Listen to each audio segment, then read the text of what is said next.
Hello dear students. Hello ma'am. So today again we do present indefinite. So sentence in Hindi is वे गाना गाते हैं. This is plural because हैं and this is way. So वे के लिए we write they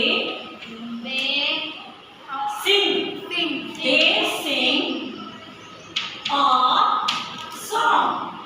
They sing a song. वे गाना गाते हैं.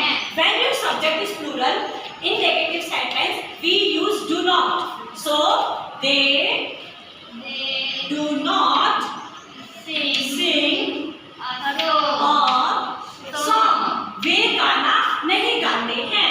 Now interrogative. In interrogative we take this helping verb do in the beginning. So we write, tell me, do they not do they sing a song? Do they sing a song? Interrogative.